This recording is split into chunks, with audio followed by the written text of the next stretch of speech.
Hi, Claudia. Hi, Hi. Targini. Is that how you pronounce? uh, No, Tarjini. Targini. I was that Any? kid in school who used to be ragged because nobody gets my name right. So I'm very I much have, used to it. yeah, I have the same problem in Brazil. No one can say it correctly. Yeah. Nice to meet you. Thank you for joining us today and welcome. Is this the first dialogue session you've joined? Yes. Yeah. Okay, great. My name is Stefannia. I am an ambassador at dialogues.one. I'm responsible for a vertical called After Babel, together with Brenno.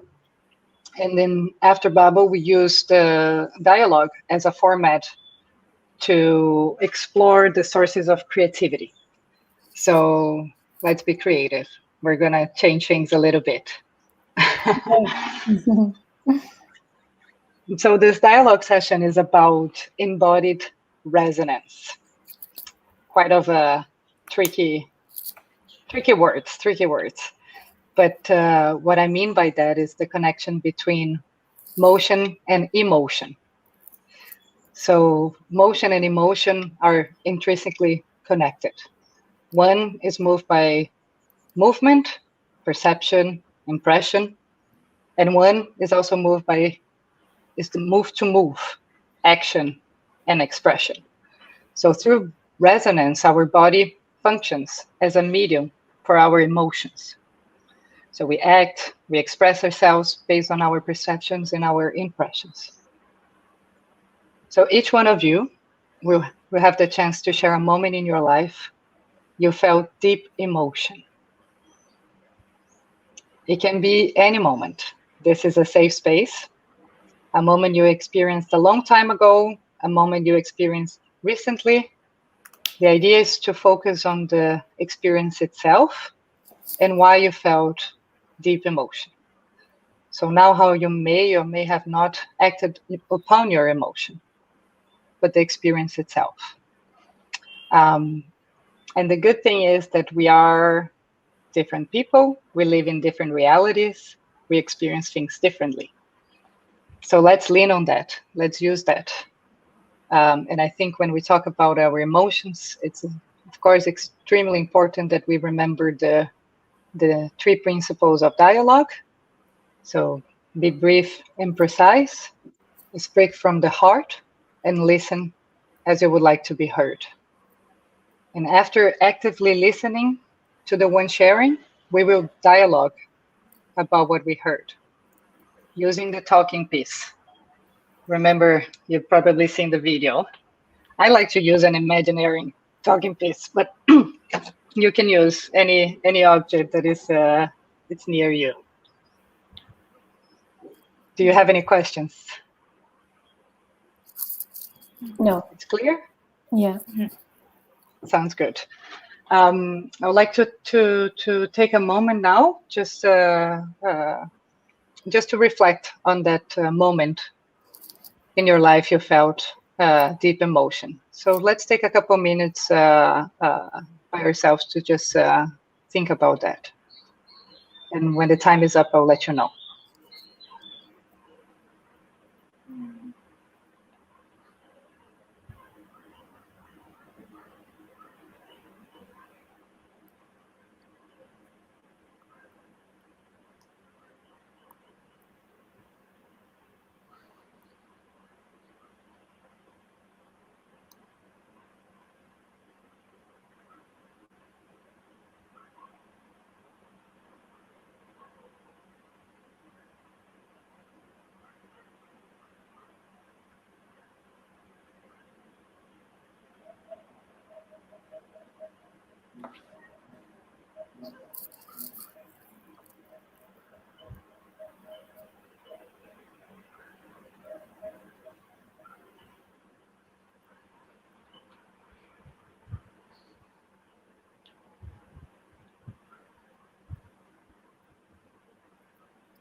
Are we ready to start, or do you want a few more minutes?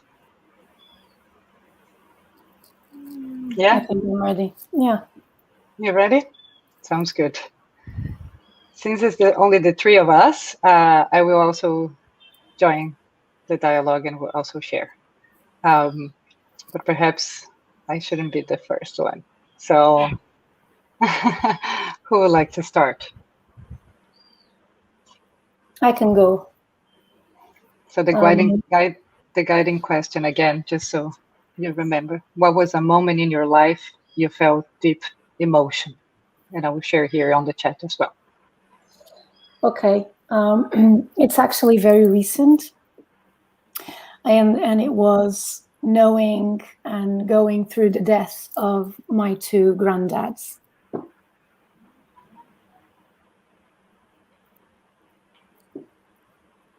Do you want me to elaborate on it, or is this a good enough answer? You can elaborate if you're comfortable to do so. Okay. Well, obviously, it's probably one of the hardest emotions to deal with, and it's layered. So it's actually a lot of things happening at the same time. But I would say that I think that the hardest thing was the fact that it happened during a particular time in our lives, and the world is living this massive lockdown. And so we couldn't say goodbye. So we couldn't say goodbye to them. And I guess that for the first time in my life, I felt the importance of goodbye rituals associated to death. So I'd never placed much importance to them. I always felt that they were a little bit void. I didn't understand why. And not being able to go through it properly actually was like a big ha-ha moment for me.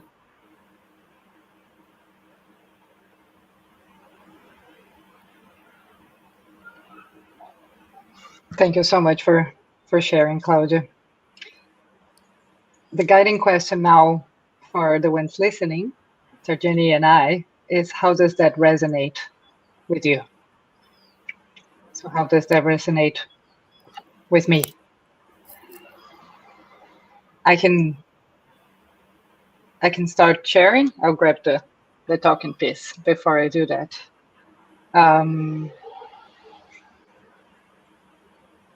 I lost my grandmother 2 years back. And she was very, very close to me, very important to me. And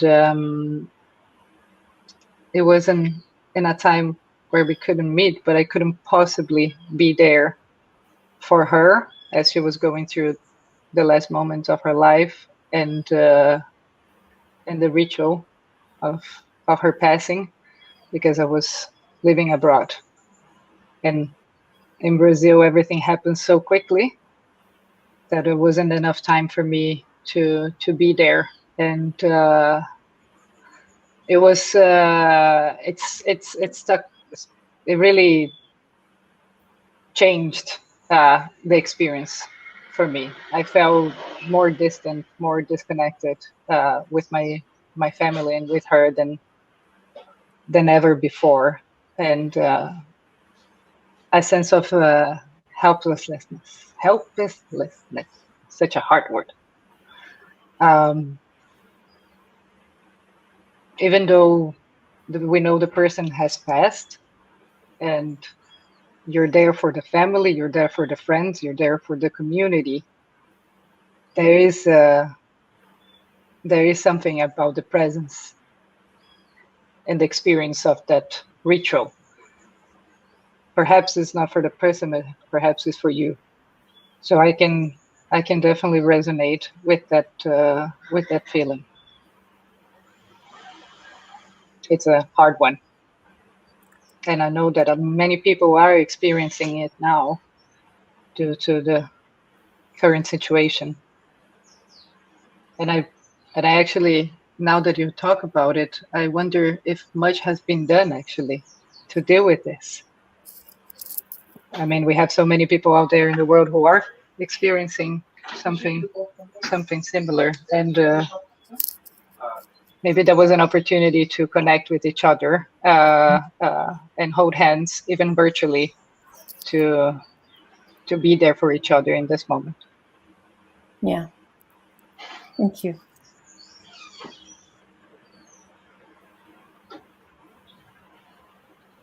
I it's way sorry even though there was no like technically like a direct loss, but whenever I was moving around in the city, and Mumbai is like one of the densest cities, right? And then this curfew and all happened, and every time I saw people moving around, because you could just see when you're wearing a mask, you could just see eyes, right? And people just passing by you and just that glimpse in their eyes, that so you don't know what that person is going through, but just looking at their eyes, you know that something is up. Otherwise, if the normal crowd, if I would judge moving around in the pandemic time, people were either cautious of not coming near each other or just rushing around. But then there were a lot of people who were anxious or processing some grief. So like that has been like a consistent memory of me moving around in the city in this past 1 year. And somehow those eyes, certain eyes that I have seen, they have sort of stayed with me. uh, so, and it's made me question a lot that how much our lives in somehow get defined by where we are, where we get born at, or what are the resources around us, and a lot of things which are unfair, and you know it just could not be like, I could not just ignore it anymore. Like, I'm trying to process it every day. I try to write it out, but yeah, pre-pandemic, the when you saw certain inequalities or certain grief of people around you, you accepted it as a part of life, and that's how things are. Even though you, like, for example, we are educated to be conscious and sensitive towards it, but no one has really taught us to process it, and how do we contribute to really to people around us. So these are some of the factors that I'm always constantly thinking on. And somehow when I move around, like, eyes are, I mean, it just feels like eyes speak a lot nowadays.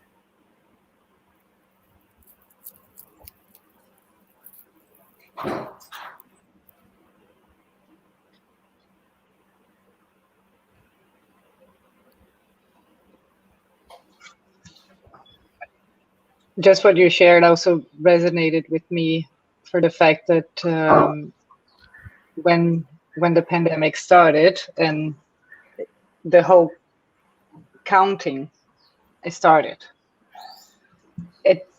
I don't think ever in my life I have felt so much anxiety.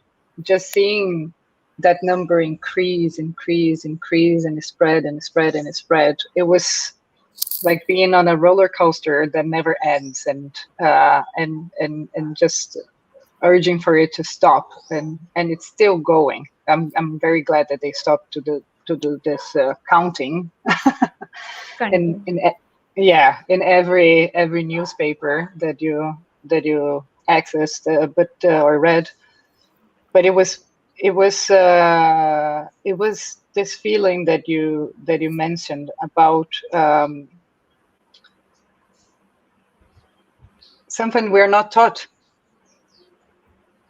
to deal with. Like, how do we go about experiencing the divide in society, the extent of inequality and the differences between how people experience something that it is reaching out at every single corner of the world, and seeing this evolving in real time and having little to do, little to act on it, unless stay home and not do anything.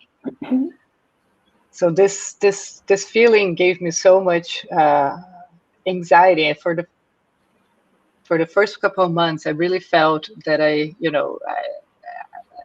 even though I knew I needed to be home and I needed to take care of myself and not to put others in risk, it was super struggling for me not to do anything, not to go out there. I was in Lisbon at the time, and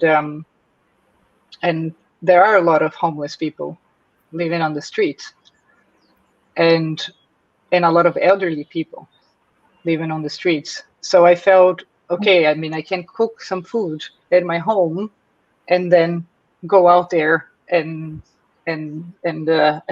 distribute. At least this will somewhat help with the situation.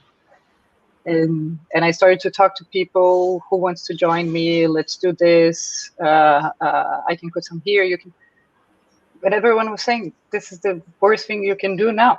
You might have COVID, and then you're sharing the food with others who are at risk.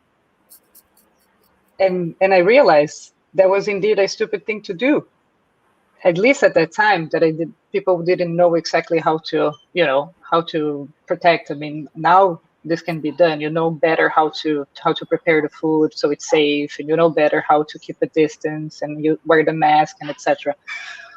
But this feeling of not being able to do anything, and not in the sense of not being prepared for the moment, was really, really, really powerful.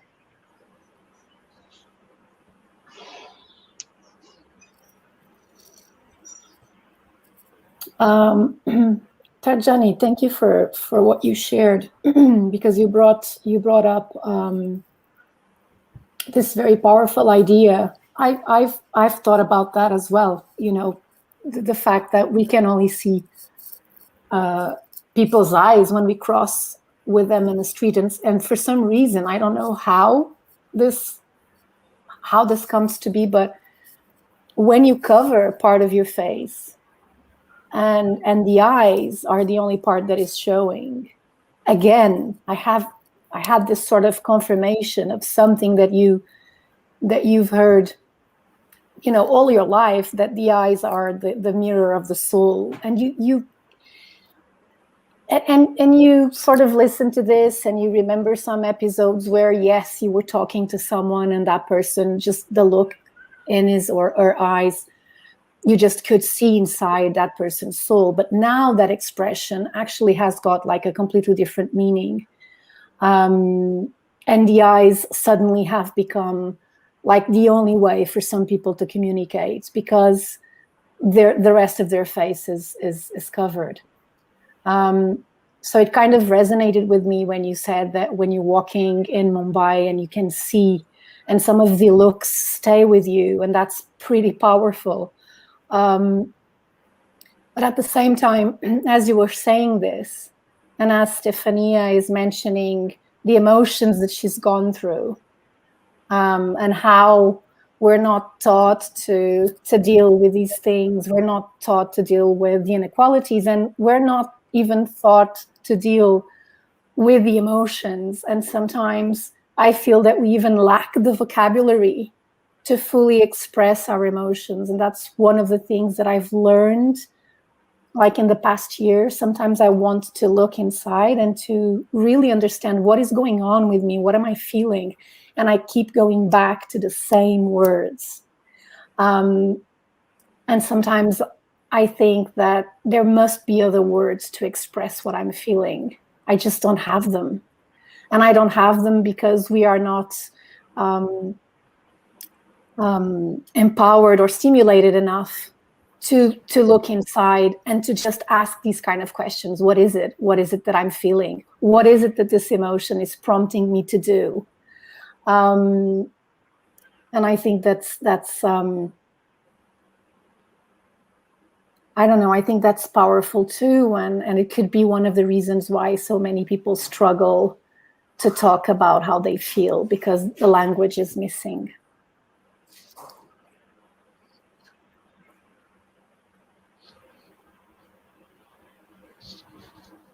I've forgotten who has, written this quote, but it was there in one of the architecture books that I was studying in college. And Claudia, just as you were speaking it about, how we can't express and how we don't have the vocabulary, it like sort of like really flashed before my eyes right now. The quote was that if you put a frog in a hot water pan and you slowly are increasing the heat, the frog won't know right away until it's very late and he just dies in a state of euphoria. So I feel that somehow, at least for Mumbai, I feel that the stimulation is 100% all the time, day or night, it's there. But I feel that people maybe choose not to feel those things or not really process them because they feel powerless, that even if they feel those emotions, how are they going to process it? What is really, at an individual level, what is really going to come out of it? So, like, even I always struggle with these verticals because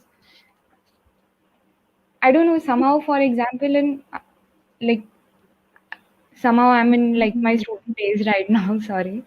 uh, this When you are taught to build things, design streets or buildings, and somehow this idea that of being like a savior, that designed for equality, equity, designed for good, designed for empowerment, all of these things are there.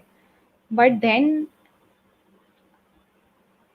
I have always struggled, how can it be that this lingo just exists in my, like, in our own bubble? Like, if it's to be so well meaning and so it should really impact people around me, why am I or a lot of other people not able to communicate these to like the general crowd around?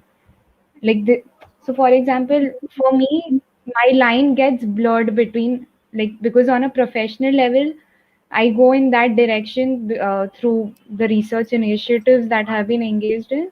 So, and then I struggle to come out of this because you have to, like, somewhere draw a line of what's like maybe personal and what's professional and what's the outside world out there. If those lines are like constantly blurred around you, it's like you are a state of mess, and which I feel, I mean, I don't deny it and I never hide it also before anyone, be it a goddamn interview or doing any public speaking or any damn thing. But I don't know how to process these, and I'm trying to learn from people around me, but I feel that it's not, I don't know, somehow it's not given that importance. I feel like everyone is doing their own roles, right? But where do our roles sort of come together and inform each other, especially on larger things like this?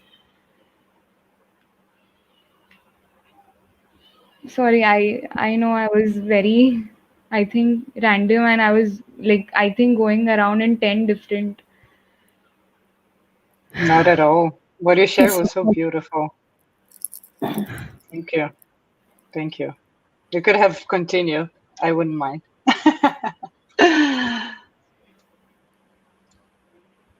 Do you think this is a good time for you to share a moment in your life that you felt deep emotion?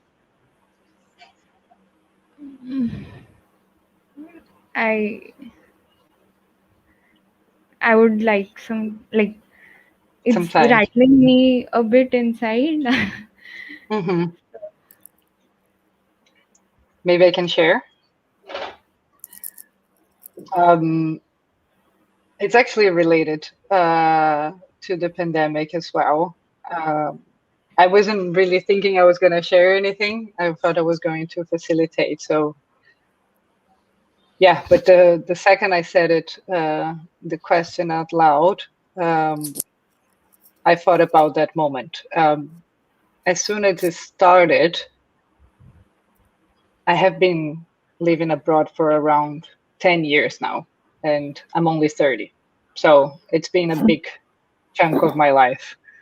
And yeah, it's been difficult to deal with the distance, but yet I have built some strength and have been able to, get my act together and start my own life and build my family everywhere I go and etc. But as soon as it hit and the lockdown started and all the news came out, still didn't know what it was and how long it would take, and well, we still don't know, but but it was everything so new.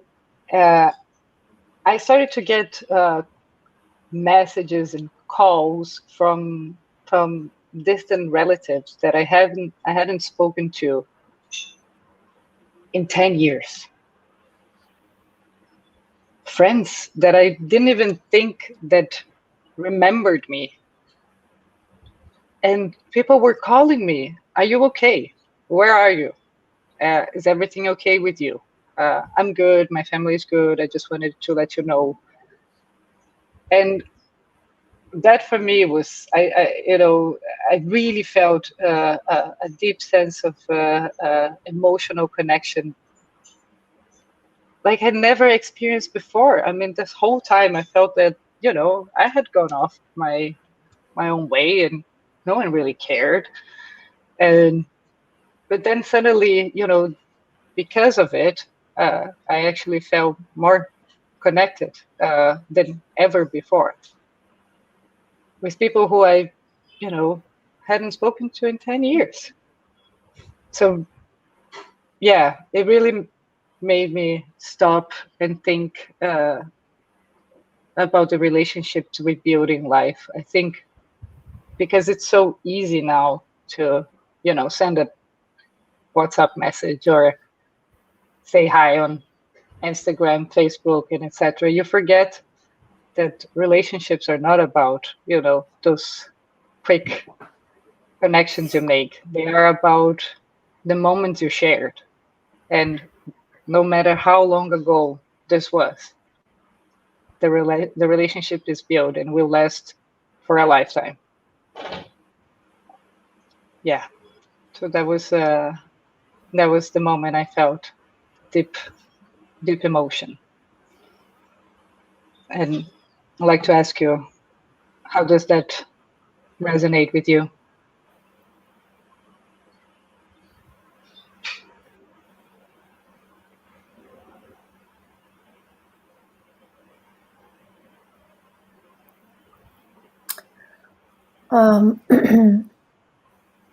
Well, I actually felt emotional when you were saying, when you were telling that particular situation that happened to you. I don't know, I felt the emotion in you, and it kind of sort of transpired onto me. And I guess that maybe it helped that surprisingly for me, I've managed to build some really deep connections with people, last year, virtual connections, people that I've never met them in person, and I'm not sure if I will ever meet them, but I actually learned something about about human relationships that I was very sort of close to. I didn't actually believe that you can feed a positive and a strong relationship from a distance. So in the past, I was sort of very I didn't like to, to do Skypes and FaceTimes and things like that, because I just felt, what's the point? I mean, it's not the same thing as being with a person. So I was the worst person. And now I've known, and I speak to people, and I have frequent interactions with people now that, a year ago I didn't know them. And it sort of showed me that the quality of a relationship, the quality is in something that's quite intangible. It's not related to where you are. It's not related to, even if you're close, like if you can grab the person.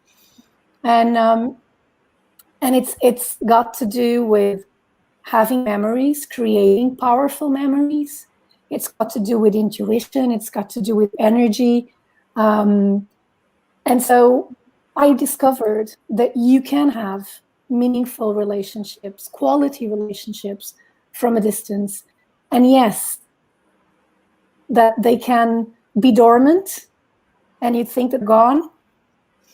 And then in a moment where our emotions are sort of struck to the core, and you fear for losing, you actually fear for losing some people in your lives, everything just rushes back, and you just want to make sure that that person is okay. It's pretty powerful. I'm glad that you went through that, Stefannia, because maybe you thought that these people were maybe lost, and they're not, because some relationships, you cannot break them. They can just be dormant for years. You can break them.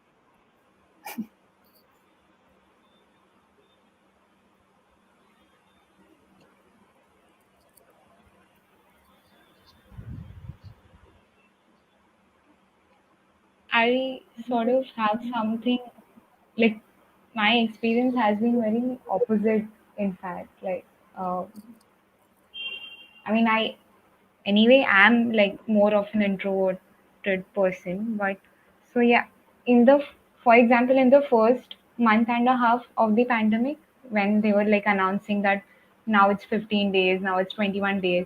So in that time, because there was no, like, like work pressure, or you didn't know how things are going to work out basically, or what are you expected to do. So in that time, the phase happened that I somehow spoke to people I've not spoken out in years. But then I sort of completely went into my shell. Like,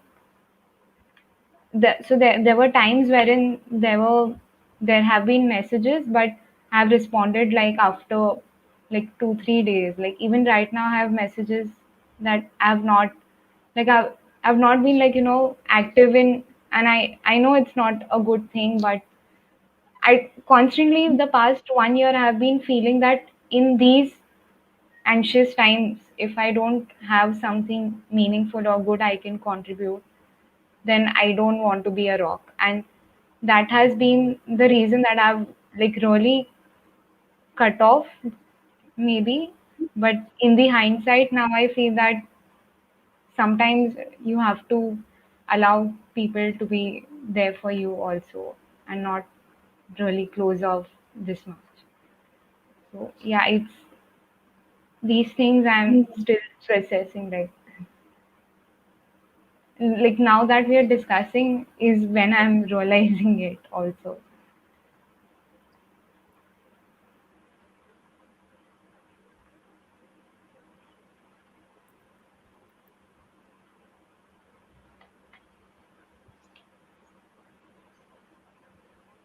The importance of dialogue. I think I mean, Claudia mentioned before that, sometimes you don't have the words, but for me, it's only when I start to speak that the words come to me, and the reflections as well. So it's so important that we find space for dialogues to happen, no matter what is the topic at hand, because that's really powerful for you to make sense of your feelings and the realities into. you live in it. I've noticed we have only a couple minutes left. We can spend the rest of this dialogue however we want. Tajani, you can share with us if you feel comfortable sharing, or we can check out and talk about the experience of as a whole. It's up to you. Experience as a whole. Yeah. Sorry, what did you say? It was I was saying experience as a whole. okay. Perfect. Let's do that. Let's talk about. Perhaps let's share about the dialogue as I was saying, as this tool for us to connect in different parts of the world, talking about something that you wouldn't normally talk even to the closest people to you. Yeah.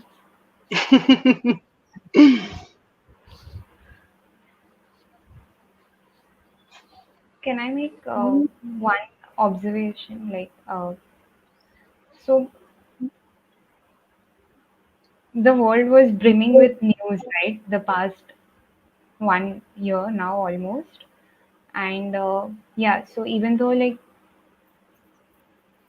every week there was some news or the other, apart from COVID, also a lot of other news used to sort of blow up because people were like at it compared to like a normal routine. And I really struggled to sort of have a conversation because somehow I felt that like why were we getting more polarized in a time wherein we should actually have been like coming together even more stronger. So why was it constantly being like I think this is right, I think this news is correct? Like it was a lot of like I and personal opinion, and it's like there's nothing wrong about personal opinion, but where did we sort of why did we sort of stop having that line wherein we acknowledge that if I'm forming some personal opinion due to my certain experiences and belief system, the opposite person is also doing the same, right? So rather than just constantly being in our like separate bubbles, how come like why have there not been attempts to sort of fuse and understand and learn from one another? Like why does news always like have these hot debates which are sold off for like TRPs and whatnot? But like, and it infiltrated at every level, like in personal social circles, or maybe it was the way our anxiety, collective anxieties were also playing up. Like every person has had their own sort of struggles, but yeah, like somehow I felt that as surprising certain kind acts were, world also seemed a bit more polarized this year compared to any other year. Like in the beginning, how people were very excited that now we realize that we have to look after our climate because city air quality became better after like a month of lockdown, and people were excited for that new normal, and we'll get better and work towards a better future. But now 1 year into it and no end in sight, and everyone is, because of course everyone is struggling to sort of make do and survive. That, I mean, again, like still processing things.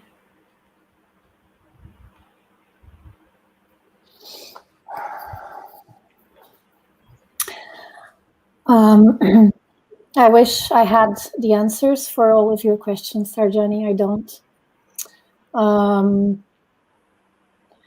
But I do, and building on what Stefannia has said, and as a way, almost like my checkout, I do believe that one of the most powerful tools that we have to, for example, untangle the polarization is through dialogue and through conversation. It's very rare for people to actually get together and do what we are doing here, where there is a lot of listening and there's not judgment. There is no judgment. So if we could have more spaces like these in our normal daily lives, I think we would see an incredible transformation in a lot of things. And I have looked for spaces of dialogue during the pandemics, and I've looked for them because they do help me make sense of the world. They help me build and rebuild my own system of beliefs. I find that I can actually sometimes understand things better through the eyes of others. And that others sometimes have the words that I lack. And that is amazing. And I think it's a problem-solving tool. It's a spiritual reckoning tool. It's conversation, this ability to just, connect to other human beings and just listen and exchange and share and create these safe spaces where people just feel that they can be who they are and that they can express themselves. I think it could be like the next level of evolution for us. It's amazing how we somehow unlearned how to do this. I don't know if we ever knew how to do this, but it's to me that we've unlearned how to do it, and it's urgent that we learn how to do it again.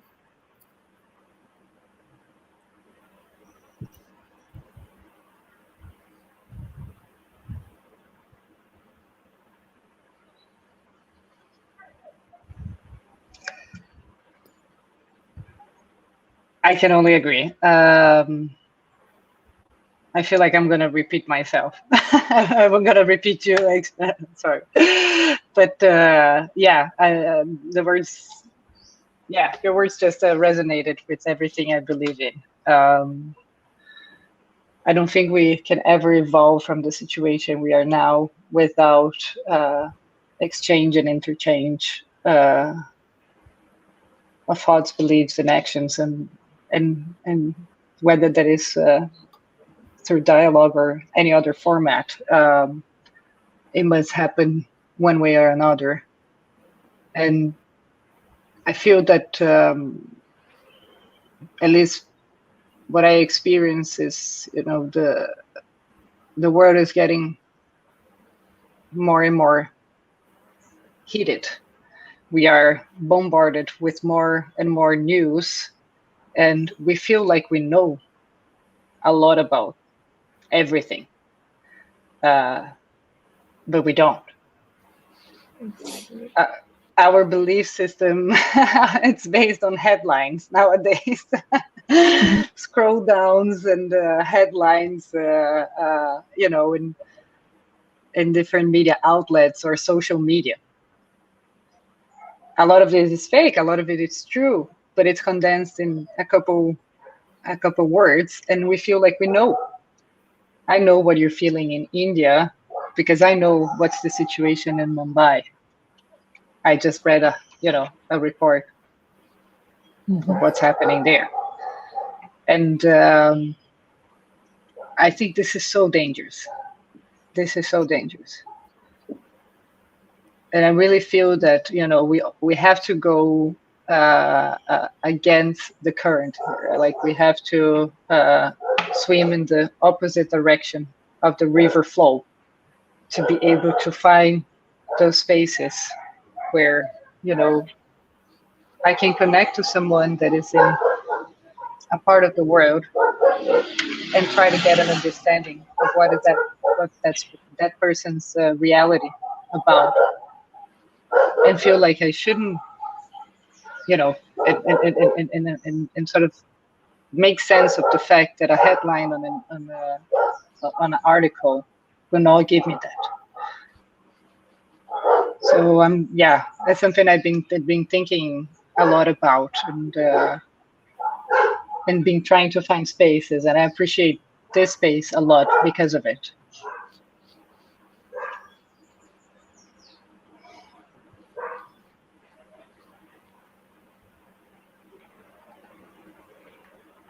I somehow like I process. Hello? Yeah. That's better. Thanks. Impulsively, somehow I write things out uh, in order to process them. And the way you said right now of how how can you know from a headline of what the other person's reality is? So sometimes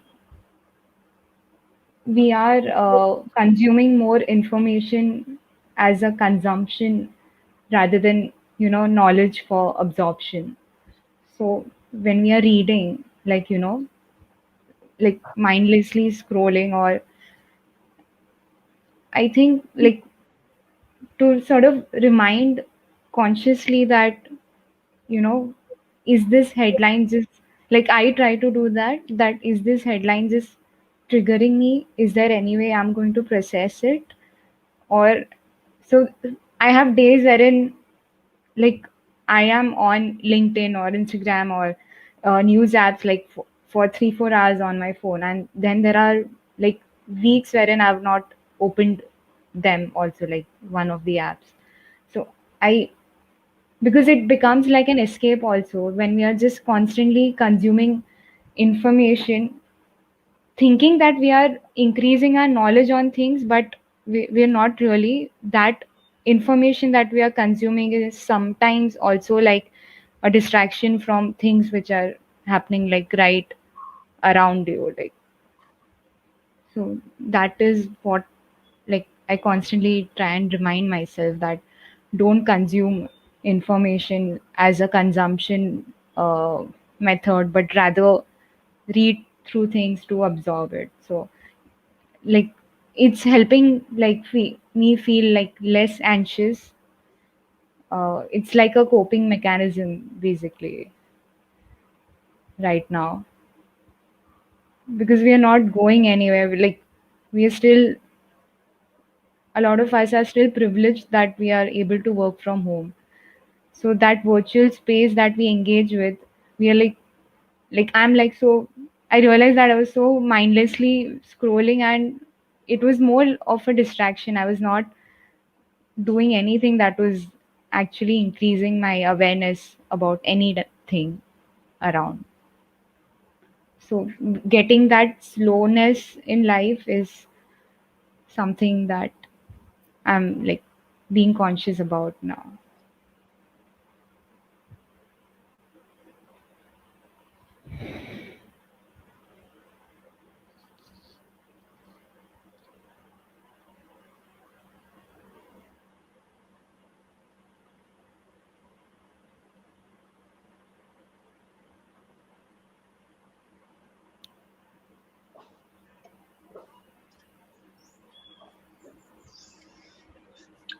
Maybe I can share. So this is the second dialogue today that I'm a guardian, and the first one was about bridging divides, the divides of our consciousness. So we spoke about the divide between the body and the mind, the awareness of the self, and divide between people, the awareness of the social body. And as you were, when you were when I was listening to you just now, I was thinking exactly about that. How can you be aware of your social body when you're not aware of yourself? It cannot be done. We have an amazing opportunity now to get insights into everything that is going on in the world. We can. It's at the tip of our fingers. But it's escape at the same time, as you said. It takes one away from its own self, from its own awareness and the responsibility to do something here and now for those that you know, that are part of your system, that are affected by what you do, and you're affected by what they do. So I could, I think it really resonated with me and in connection with the dialogue we had earlier today as well. Thank you.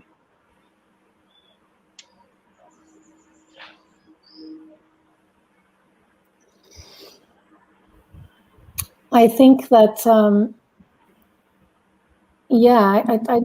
I don't know. I don't think I ever called it an escape. Just engaging in reading and in trying to cram in as much information as one can. But maybe it is an escape, because not doing it means that you have to sit with yourself, and you have to sit with your thoughts, and you have to sit with your feelings and your emotions, the same ones that you can't understand, that you can't process. And I think it's just maybe it's evolutionary, it's a biological thing, or I don't know many human beings that actually like to sit in a state of discomfort or confusion or ambiguity. You just kind of tend to run away from it. But maybe that's something that we've been doing wrong, because now that we are facing one of the most ambiguous and uncertain time of our lives, we were completely caught off guard. I mean, no one knew what to do. People were going crazy just for the sheer fact of not knowing when the lockdowns are going to end, of kind of losing that sense of control that some people really find that it's important for them to make sense of the world.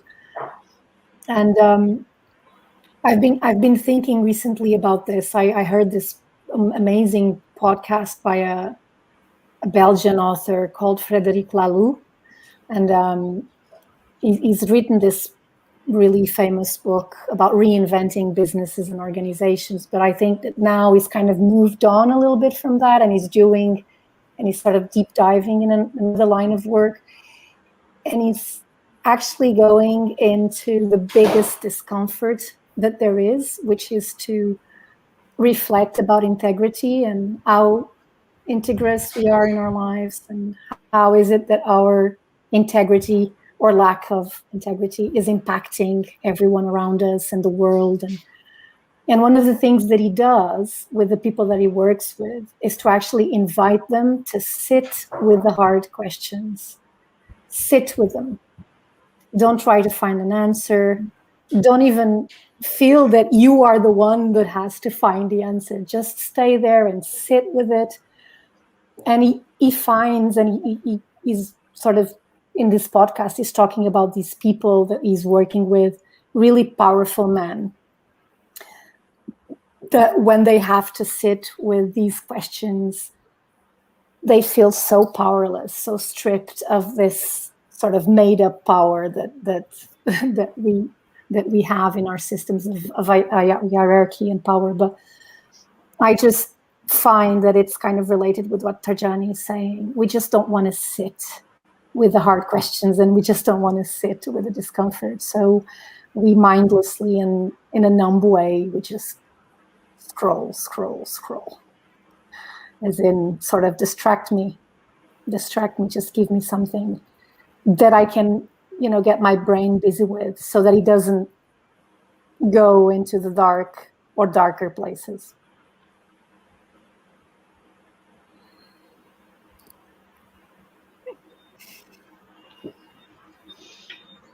Just to build on that, I think the buzzword at some point was information society. And I feel like we're moving to entertainment society. Our politicians are, celebrities. And the information we consume is entertainment. And just way back in the beginning of this dialogue, that Tarjani, you mentioned, all these words, equity, equality, inclusion, and design for empowerment, those words, they lose meaning when information is entertainment. And I think this is where we are now. And how do we fight back to put the meaning in the words again, to not let organizations and people and the likes brainwash what is really important for us? Because it tends to increase.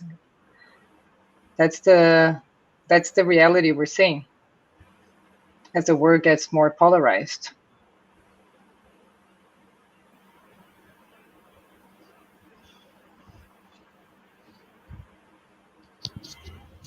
In one of the dialogue that I forgot the exact name of it, but just building on what you just said, the woman mentioned that how the words, like the language we use is, why do we use language? We use it to communicate, right? But if that communication has certain other intentions behind just the meaning of the word. So for example, she spoke about how we have sort of devalued the word community, for example. So community is taking care of each other, having that circle wherein you grow together somehow, not like intellectually or physical, anyhow. But when we see in the information society, when we see the word community, for example, thrown around, that join our community and you'll get like an exclusive sale discount. So somehow, like you said, that design for empowerment, when we sort of start using our language to just sound right or fancy or think like pretentious, people who are actually using those words for the right intentions, even they don't get that sort of not importance, but attention maybe. Because if I'm a spectator and I have like 10 people in front of me, be it on in the virtual space or in the physical space in the city around me, talking about what a community should be, and but none of them is coming back to that sort of core idea of what a community means. They are just superficially using it. So you sort of don't take that word that seriously anymore.